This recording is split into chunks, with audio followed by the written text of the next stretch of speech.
pure magic, and then her bus drives away. Certain they're fated to find each other again, Laurie spends a year scanning every bus stop and cafe in London for him, but she doesn't find him, at least not when it matters. Instead, they reunite at a Christmas party when her best friend Sarah giddily introduces her new boyfriend to Laurie. It's Jack, the man from the bus. It would be.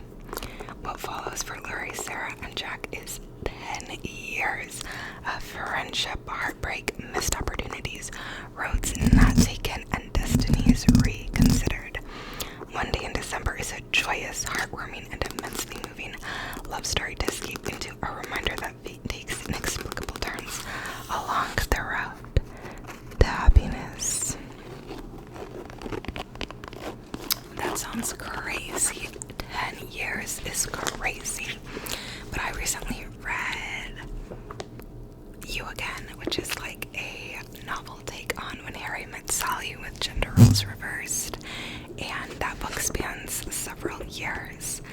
And I really enjoyed that. And I feel like this book kind of gives the vibe of Love, Rosie, which used to be one of my favorite movies, but is super heavy on the miscommunication trope. And you just want to shake them because you're like, oh my gosh, if you could just get it together, why is this taking so long? But yeah, I used to love stories like that. So I feel like this will be interesting to read because I feel like this is the most realistic thing. So yeah, that's the first rom-commy romance we have. And then I pulled up the others on my laptop because I don't have them physically. So the first is, oh my gosh, what is this? The first is Cruel Winter with You by Ali Hazelwood. So Ali Hazelwood is a very popular romance author, and I haven't read anything by her, but I do have her one book. I have the orange one. I think it's Love Theoretically, maybe. But yes. So this one, I believe, is on Kindle Unlimited, so I can read them for free. And it's just a little short story. It's only 73 pages, so I should be able to read this one real quick. And here's the synopsis. So I think I'll definitely read this before I read that other book I have by her, and then maybe this will give me a taste for if I like her writing style, which is kind of what I did for Taylor Jenkins Reid. I read like a novella from her, but I have like 3 books by her that I want to read. But okay, so Cruel Winter with You by Ali Hazelwood. For 2 former childhood friends, a blustery winter storm stirs some ferocity and scorching memories in a delightful short story by #1 New York Times best-selling author Ali Hazelwood. All newly minted pediatrician Jamie Malik once is to borrow a roasting pan for Christmas dinner. Unfortunately, that requires her to interact with Mark, her best friend's troublemaking brother, who's now a tech billionaire. Inside, okay, he's the one that got away. She's the one who broke his heart. Outside, a howling blizzard. Inside, a crackling fire. Suddenly being snowbound with the man she never expected to see again might not be such a bad way to spend a winter's night. Ali Hazelwood's Cruel Winter with You is part of the Under the Mistletoe, a stirring collection of December romances that thrill and tinkle all the way. They can be read or listened to in one swoony sitting. So that sounds super fun. And that being 73 pages, I feel like I could read this literally like the week of Christmas when I'm off of work and just want something like very cute and Christmassy and like almost like Hallmarky. So yeah.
sounds so cute. I've read several of Lauren Asher's romance books before. I've read The Fine Print and loved it. I read Terms and Conditions, loved it.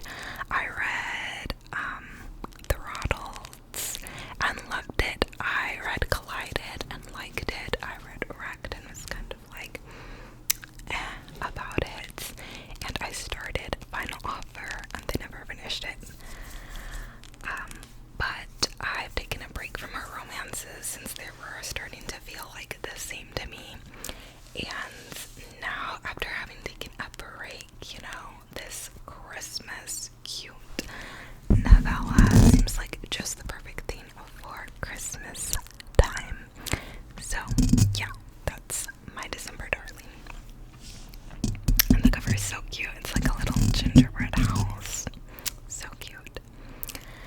And next we have Seasons Schemins, a hockey holiday rom-com.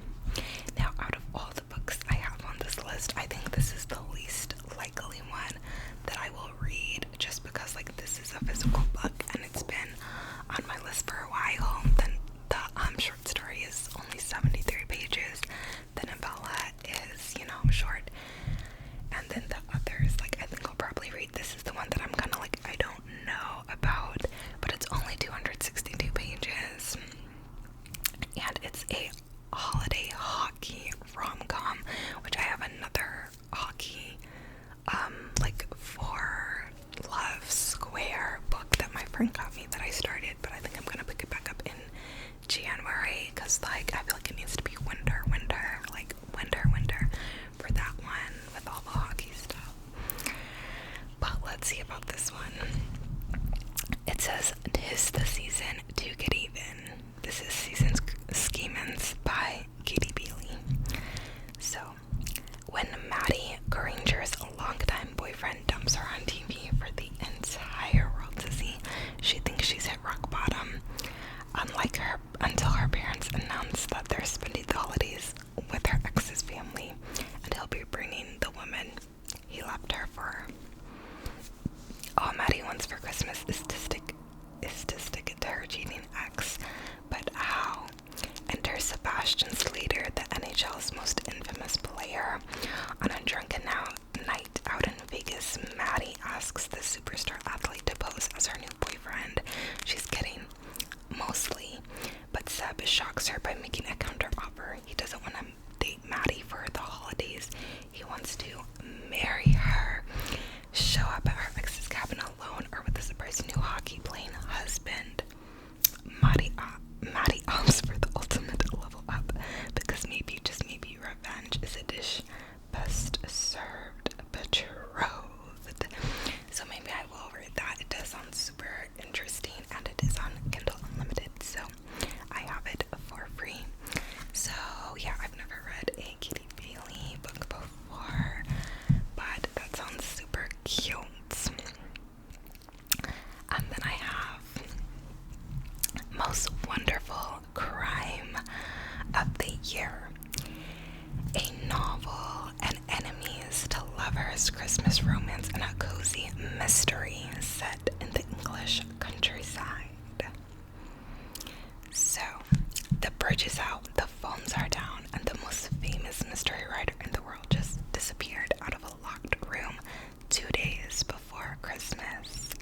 Meet Maggie Chase and Ethan Wyatt. She's the new queen of the cozy mystery. He's the Mr. Big Time thriller guy. She hates his guts. He thinks her name is Mercy, no matter how many times she's told him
news. This is definitely giving. Should be published end of November, early December. But, okay, and it's 304 pages, so again, not too long.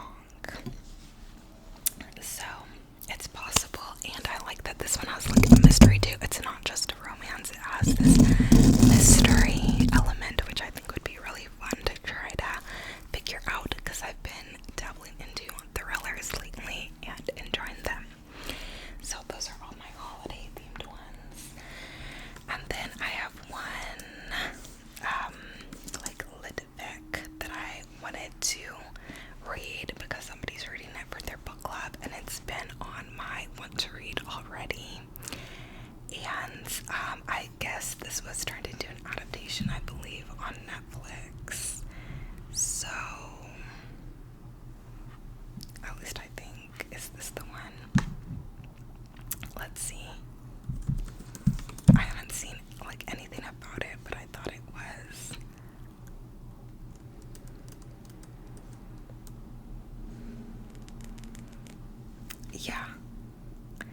Yeah, it has like a little limited series on Netflix apparently, but it's not new, so that's probably why I haven't seen anything about it, because it looks like it was published in 2021.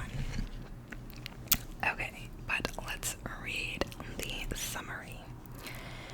So it says, a poignant, charming novel about a crime that never took place. A would-be bank robber who disappears into thin air, and 8 extremely anxious strangers who find they have more in common than they ever imagined. Looking at real estate isn't usually a life or death situation, but an apartment open house becomes just that when a failed bank robber bursts in and takes a group of strangers hostage. The captives include a recently retired couple who relentlessly hunt down fixer-uppers to avoid the painful truth that they can't fix up their own marriage.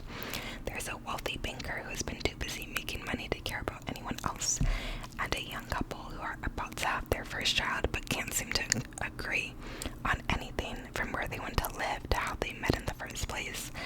And add to the mix an 87-year-old woman who has lived long enough to not be afraid of someone waving a gun in her face, a flustered but still ready to make a deal real estate agent, and a mystery man who has locked himself in the apartment's only bathroom, and you've got the worst group of hostages in the world.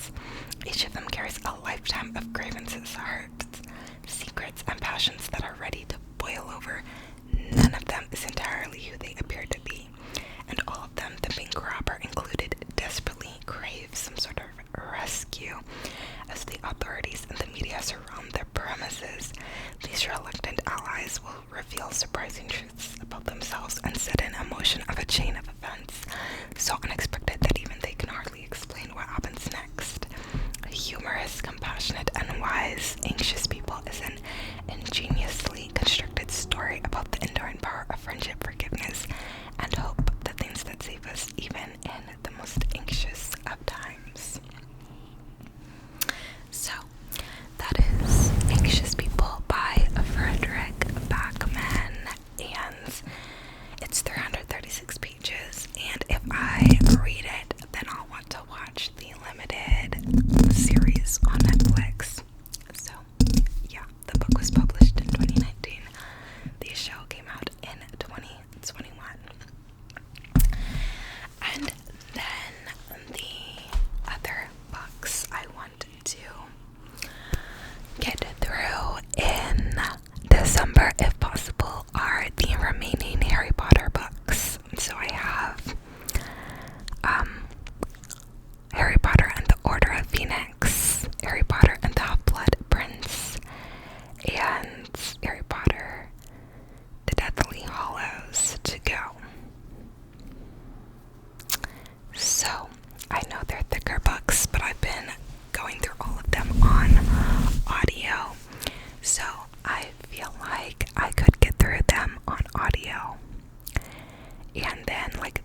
watch that Anxious People limited edition series.